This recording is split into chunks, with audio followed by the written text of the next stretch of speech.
El último de los vídeos de este tema sobre estructuras de control descentralizado va a discutir un caso de estudio de un control de una caldera de vapor controlado pues con una multitud de reguladores tipo PID monovariable. Entonces vamos a plantear el problema. Una caldera de vapor básicamente pues tiene una vasija donde pues se produce el intercambio líquido-vapor. En su parte superior pues hay una tubería de salida de vapor y por otra parte pues hay un quemador donde pues una bomba de recirculación hace circular líquido que se calienta, digamos, y hierve y produce el vapor. Para compensar la cantidad de agua en forma de vapor que sale, se debe introducir agua líquida más fría o bien en algunos tipos de caldera precalentada, ¿vale? Y por otra parte, claro, la demanda de vapor pues habrá que satisfacerla a unos caudales variables y por otra parte, pues tenemos que controlar el quemador mediante un control del flujo de aire y del flujo de combustible para que pues se produzca una combustión con las características adecuadas y para producir las condiciones de vapor, digamos, requeridas por la demanda aguas abajo. Y por otra parte, pues claro, se tendrán unos escapes de gases de combustión. Bien, ¿cómo podemos controlar esta caldera? Pues lo que ocurre es que el modelado de esta caldera resulta, sobre todo en el tema del control de nivel, bastante complicado. ¿Por qué? Pues porque, claro, el modelar las burbujas de vapor en evolución y las irregularidades en esta superficie y la desaparición de las burbujas cuando se le introduce un agua fría de repente, pues ahí hay determinados modelos de fluidos y de entalpías y eso que resultan difíciles en cuanto a modelar, no la cantidad total de agua, pero sí el nivel, ¿vale?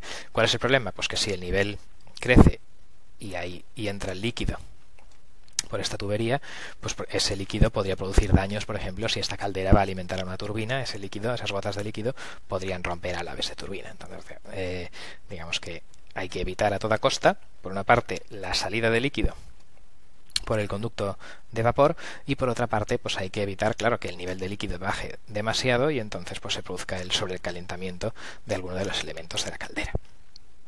Bien, la filosofía básica del control va a tener una configuración básica con control multibucle. ¿Multibucle cómo? Pues vamos a intentar controlar el nivel de líquido atacando sobre la válvula de entrada de agua fría para compensar la cantidad de masa que sale. Vamos a controlar la presión del vapor que se suministra aguas abajo mediante una válvula en la salida y vamos a controlar pues la temperatura del vapor que se suministra o en general pues la entalpía de ese vapor mediante el flujo de calor de la combustión. Entonces la estructura final de control que se propone para esta caldera es la siguiente. En la parte de multibucle del control de presión de salida, pues básicamente si hay que mantener una presión en esta línea de vapor, pues esa presión de referencia es regulada por este PID y esta válvula, ¿vale?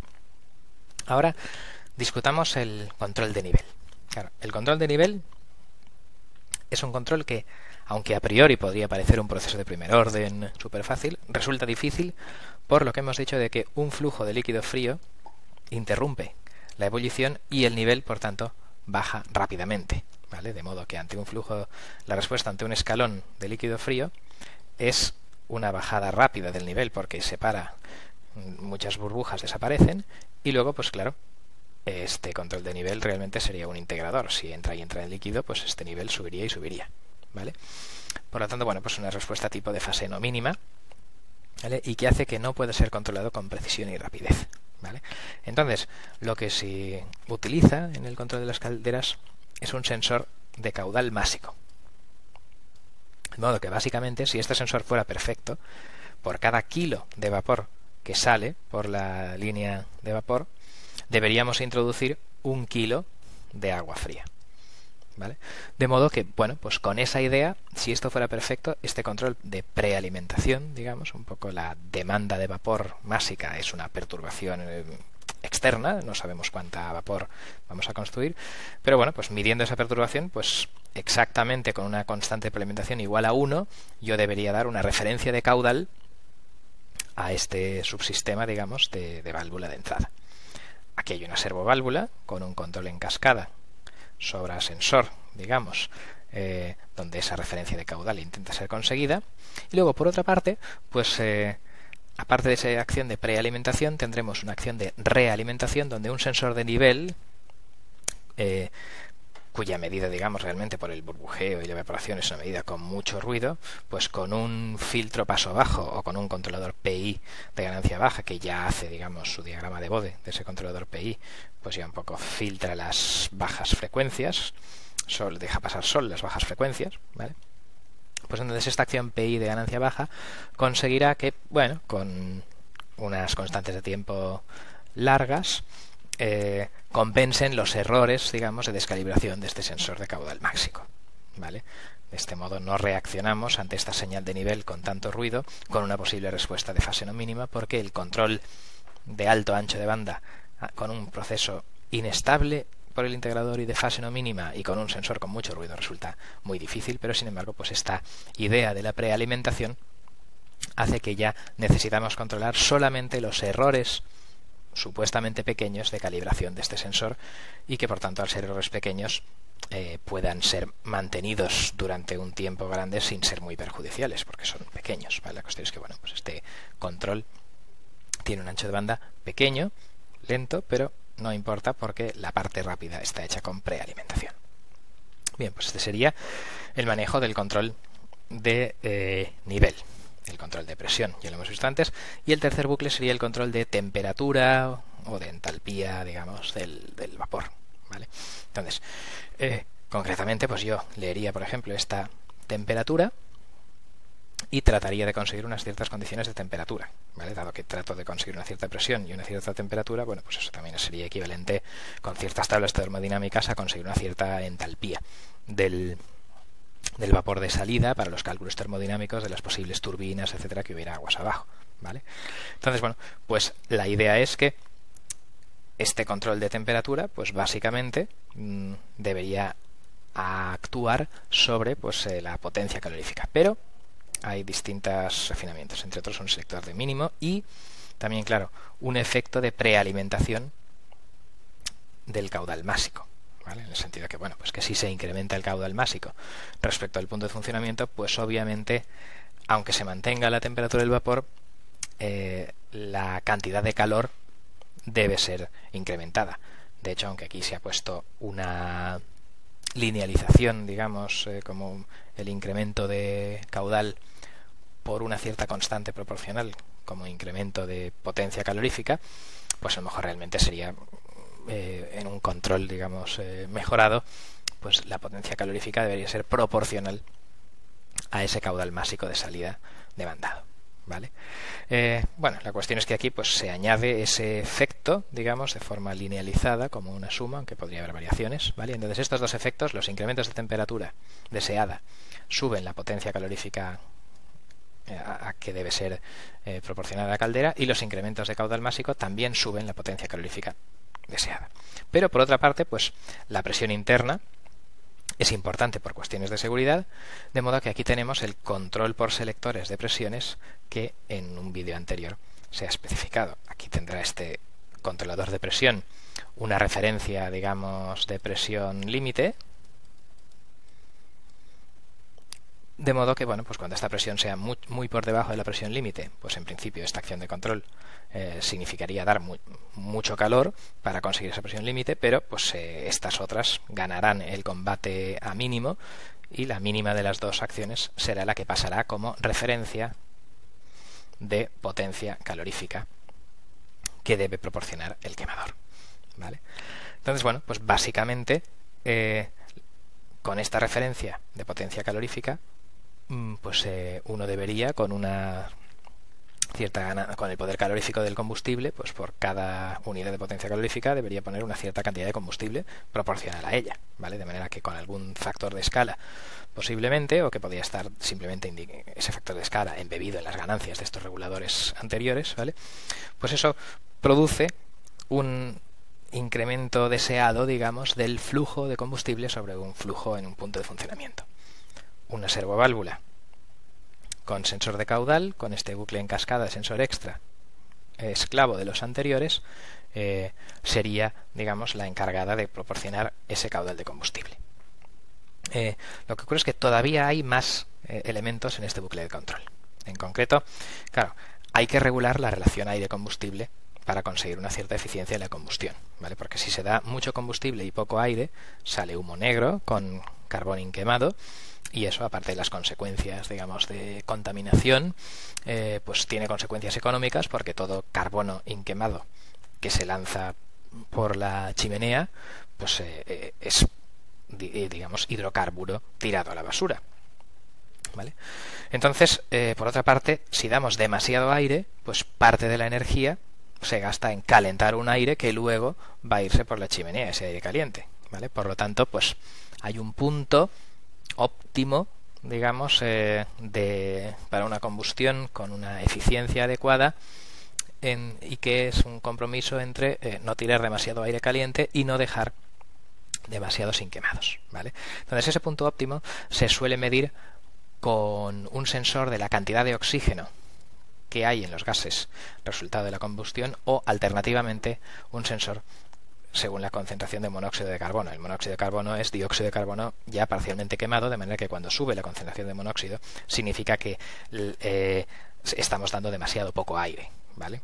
Del mismo modo, pues un poco cuando sube la concentración de oxígeno significaría que estamos dando demasiado aire, ¿vale? Entonces normalmente suele ponerse sobre un 2% o 3% de monóxido, sobre un 4% de oxígeno como referencias, ¿vale?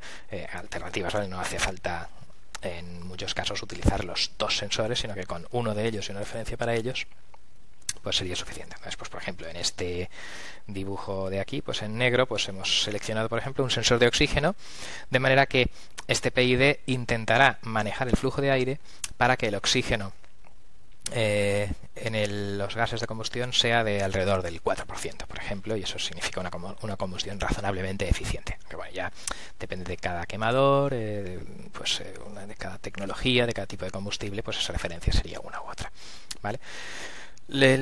Entonces ese oxígeno va a este PID, digamos, de la eficiencia de la combustión con esta referencia de 4% de oxígeno, y en principio eso podría regular el flujo de aire, pero aún hay otras estructuras de control subyacentes. En concreto, básicamente, la química me dice que la relación aire-combustible es una relación de proporcionalidad, de modo que pues si yo pusiera el doble de combustible necesitaría el doble de aire, ¿vale?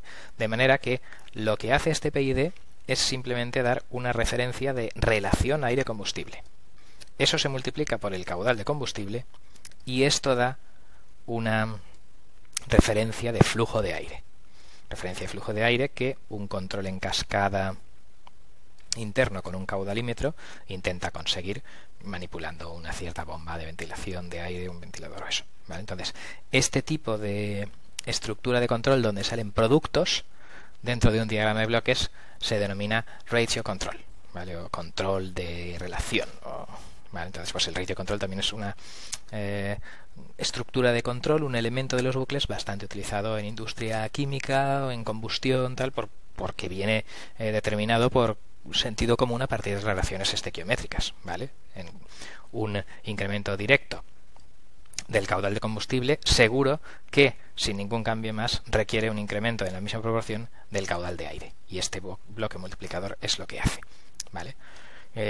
Este ratio control, ya digo, se podría haber utilizado de una forma similar por aquí arriba en las cuestiones de la potencia calorífica en función del producto, digamos, del caudal de vapor de salida y la entalpía unitaria deseada del vapor de salida, ¿vale? Pero en fin, pues aquí se ha hecho de una forma diferente, con supuestos incrementos pequeños, pero ya digo que sería una alternativa para mejorar por aquí con ratio control, ¿vale?